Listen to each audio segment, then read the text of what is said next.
Hey everyone, welcome back my YouTube channel. So in this new video we are talking about celiac disease. Celiac disease is a condition where the body can't tolerate gluten. Gluten एक protein होता है जो कि wheat, barley and rye like गेहूं में present होता है. It can affect small intestine and can cause a range of symptoms from mild to severe. बहुत सारे सिम्टम्स को ये माइल्ड टू सीवियर कॉज कर सकता है. सीलियक डिजीज एक ऑटो इम्यून डिसऑर्डर है जो स्मॉल इंटेस्टाइन को अफेक्ट करता है. जब ये सीलियक डिजीज के पेशेंट जो है वो ग्लूटीन खाते हैं लाइक बीट बार्ले एंड राई से जो बना हुआ प्रोडक्ट होता है उसको कंज्यूम करते हैं, उनका ऑटो इम्यून जो है सिस्टम वो स्मॉल इंटेस्टाइन को अफेक्ट करता है जिससे न्यूट्रिएंट्स एब्जॉर्प्शन में प्रॉब्लम होती है और सिम्टम्स जो है वो कॉज होते हैं जैसे कि abdominal pain, blotting and diarrhoea, fatigue, weight loss. इस टाइप के सिम्टम्स कॉज होते हैं. तो ये सीलिक डिजीज़ जो है एक ऑटो इम्यून डिसऑर्डर है. डेफिनेशन देख सकते हैं. in which eating gluten damages the lining of small intestine causing poor absorption and nutrients. Already discuss कर चुके हैं कि सीलियक डिजीज एक ऑटो इम्यून डिसऑर्डर है जो कि जो भी पीपल इस डिजीज से सफ़र कर रहे हैं वो ग्लूटीन प्रोडक्ट अगर खाते हैं तो उनकी स्मॉल इंटेस्टाइन की जो इनर लाइनिंग है वो डैमेज होने लगती है जो कि पुअर एब्जॉर्प्शन में लाइक न्यूट्रिएंट्स एब्जॉर्प्शन में पुअर हो जाती है या फिर वो बिल्कुल फंक्शनल नहीं रह जाती है. देखते हैं कॉजेज़. सबसे पहले आएगा जेनेटिक प्रीडिस्पोजिशन. मेन कॉज है जिसमें कुछ जीन्स हैं जो कि बहुत ज़्यादा हाई रिस्क रखते हैं इस डिजीज़ को ट्रांसफ़र होने में फैमिली टू फैमिली. ओके, फिर आता है ग्लूटीन एक्सपोजर. लाइक अगर इसके साथ कोई सफ़र कर रहा है इस डिजीज़ के साथ तो इस टाइप के प्रोडक्ट नहीं खाने चाहिए जिसमें ग्लूटीन प्रेजेंट हो, जैसे कि वीट, बार्ले और राई जैसे प्रोडक्ट होते हैं जिसमें ग्लूटीन प्रेजेंट होगा वो क्या करेगा, ज़्यादा से ज़्यादा अफेक्ट करेगा. फिर आता है एबनॉर्मल इम्यून रिस्पॉन्स जिसमें स्मॉल इंटेस्टाइन जो है उसका जो इनर म्यूकोसा है वो भी माल एब्जॉर्प्शन कॉज कर सकता है और बहुत सारे सिम्टम्स को कॉज कर सकता है. नेक्स्ट आता है इन्वायरमेंटल फैक्टर्स जिसमें डिजीज़ भी इस कंडीशन को कॉज कर सकती हैं जैसे कि जो हमारी इंटेस्टाइन है या फिर गैस्ट्रो इंटेस्टाइन इन्फेक्शन है जो कि चाइल्डहुड से अगर हो गया है तो ये डिजीज़ प्रॉपर कॉज हो जाती है. Early exposure to gluten in infancy. ठीक है, अगर हमने क्या करा ग्लूटीन प्रोडक्ट बहुत ज़्यादा अर्ली स्टेज से देने लग गए हैं तब भी ये डिजीज़ कॉज हो सकती है. स्ट्रेसफुल इवेंट जैसे कि surgery, pregnancy and severe illness, इन सब में भी हमारा इंडाइजेशन होने लग जाएगा. ओके, फिर infant feeding practice.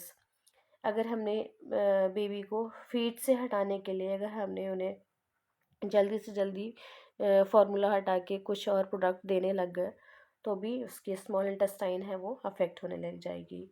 Lack of breast feeding during gluten introduction. अगर आपने ये ग्लूटीन प्रोडक्ट देना स्टार्ट किया है उस टाइम में आप ब्रेस्ट फीड भी कंटिन्यू रखेंगे, अदरवाइज़ इन जो इंटेस्टाइन है वो अफेक्ट होगी. बहुत सारे सिम्टम्स जिससे कॉज होने लगते हैं जैसे कि डाइजेस्टिव इश्यूज़ जिसमें diarrhoea, blotting, gas, abdominal pain, इस टाइप के प्रॉब्लम्स होने लग जाएंगे. माल एब्जॉर्प्शन में अगर माल एब्जॉर्प्शन हो रहा है तो वहाँ पे वेट लॉस होगा, फटीग, वीकनेस होने लग जाएगी क्योंकि यहाँ पे न्यूट्रिएंट्स एब्जॉर्ब नहीं हो रहे हैं जो कि हमारी बॉडी के लिए बहुत ज़्यादा बेनिफिशियल होते हैं.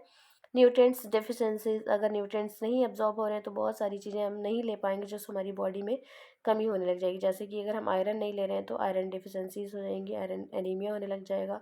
ऑस्टियोपोरोसिस कैल्शियम डेफिशिएंसीज की वजह से होती है जो कि हड्डी की प्रॉब्लम है जिसमें जो बोन्स हैं बहुत ज़्यादा वीक होने लग जाती हैं. स्किन एंड माउथ, इसमें लाइक कुछ विटामिन्स हैं जो हमारी स्किन और माउथ की प्रॉब्लम्स को ठीक करके रखती हैं. इसमें अल्सर, रैशेस वगैरह होने लग जाएंगे.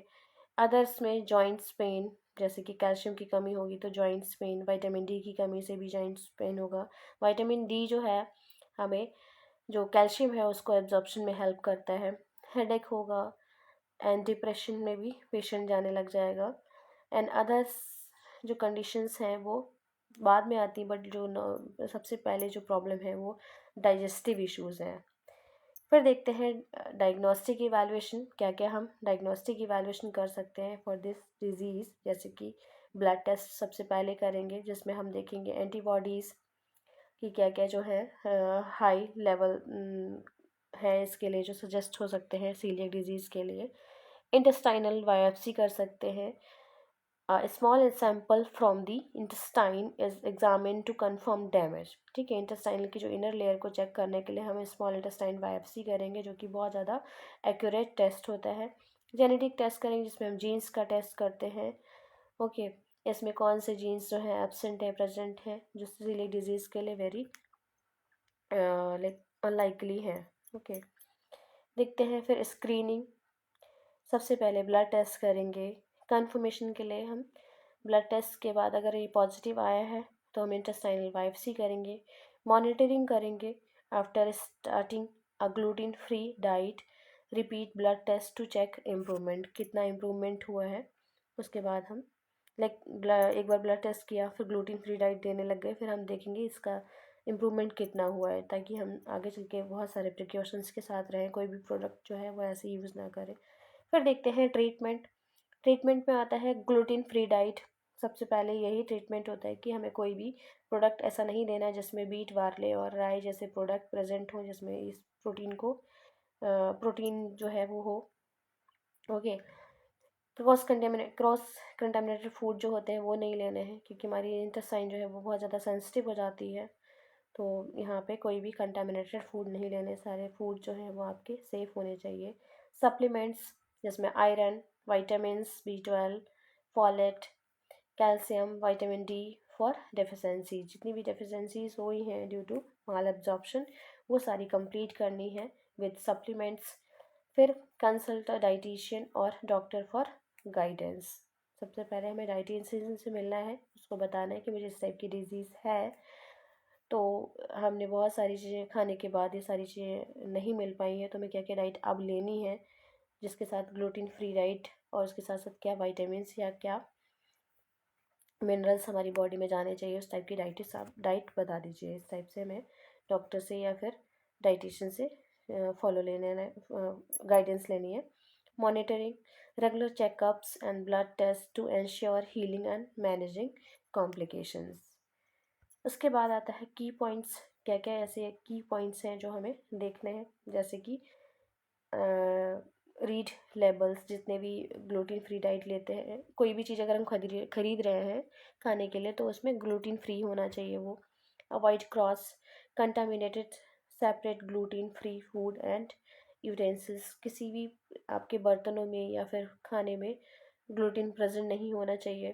कंसल्ट एक्सपर्ट्स, जैसे कि डाइटिशियन और gastroenterologist for personalise advice. ठीक है, हमें डॉक्टर और डाइटिशियन से फॉलो अप करते रहना चाहिए जब तक प्रॉपर ठीक नहीं जाते।